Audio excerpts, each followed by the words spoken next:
साल था 1930, तारीख 12 मार्च। मोहनदास करमचंद गांधी जी अपने ट्रस्टेड 78 वॉलंटियर्स के साथ अपने साबरमती आश्रम से दांडी तक के लिए निकलते हैं। किसके लिए? सॉल्ट मार्च, दांडी मार्च जिसको हम जानते हैं उसके लिए। मगर सॉल्ट, नमक ही क्यों? नमक आंदोलन ही क्यों? हमारी जिंदगी में रोजमर्रा में काम आने वाली ये छोटी सी चीज जिसके बारे में हम इतना ध्यान भी नहीं देते होंगे, वो ही क्यों? चलिए शुरू से समझते हैं। साल था 1905। भारत यानी हिंदुस्तान वर्ल्ड का लीडिंग सॉल्ट प्रोड्यूसर था। उस समय पर भारत के अंदर गुजरात और ओडिशा दो जगहें थी जहां पर नमक का प्रोडक्शन किया जाता था। अंग्रेज इस बात को समझ गए और उन्होंने भारत के अंदर टैक्स लॉज यानी टैक्स सिस्टम के अंदर सॉल्ट टैक्स भी इंट्रोड्यूस कर दिया। उस समय पर 18वीं सेंचुरी के अंदर 40 किलो नमक की कीमत थी 2 रुपए और उसके ऊपर ब्रिटिशर्स ने वूपिंग 1.5 रुपीज ऑफ टैक्स लगा दिया। कैलकुलेशन करो तो 75% रुपीज ऑफ टैक्स उन्होंने सॉल्ट के ऊपर लगा दिया। एक गरीब आदमी की काम आने वाली रोजमर्रा की चीज़, और यहाँ पे हम लोग 20% टैक्स 15% टैक्स में भी दुखी होते हैं। वो लोग यहीं नहीं रुके, उन्होंने इसके अंदर अपनी मोनोपोली डाल दी। इंडियंस का सॉल्ट का प्रोडक्शन ही बंद कर दिया।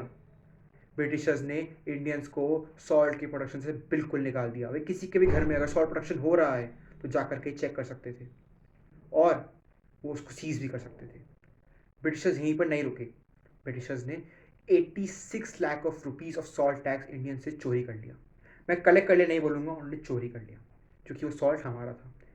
ब्रिटिशर्स की पॉलिसी बहुत सिंपल थी सर, हिंदुस्तान से ही पैसे लो, हिंदुस्तान से ही सामान लो, उनको ही महंगे दाम पे बेचो, उनसे ही लूटो। और ये पॉलिसी काफ़ी टाइम तक काम भी करी। पर गांधी जी इसको समझ गए थे और गांधी जी ने इससे खिलाफ एक सत्याग्रह करने की मांग रखी।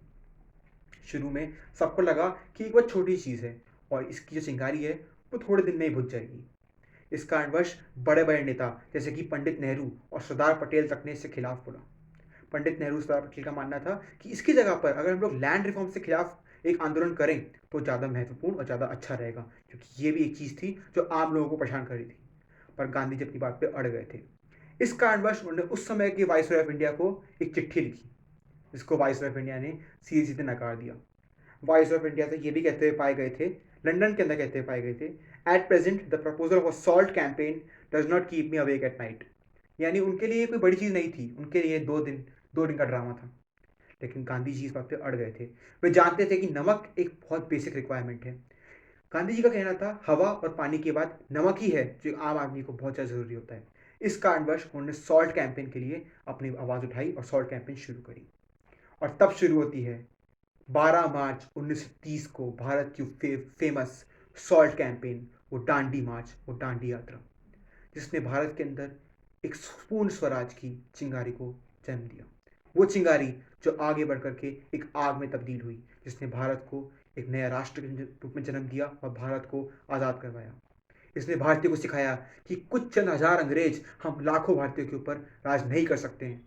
और इसके बाद ही नमक, नमक ये छोटी चीज़ जो हम लोग हमारे रोज़मर्रा की ज़िंदगी में यूज़ करते हैं, वो हमारे हिंदुस्तान के सबसे बड़े रेवोल्यूशनरी, हमारे हिंदुस्तान की हिस्ट्री का सबसे बड़ा पार्ट बना। बाद में इस मार्च ने कई बड़े बड़े लोग जैसे कि नेल्सन मंडेला तक को अपने आगे के आइडियाज़ दिए और उनको सिविल डिसोबीडियंस, नॉन वायलेंस, सत्याग्रह का महत्वपूर्ण रूप सिखाया। इस कारणवश नमक जैसी छोटी चीज़ हिंदुस्तान की हिस्ट्री का एक बहुत महत्वपूर्ण पार्ट बन गई।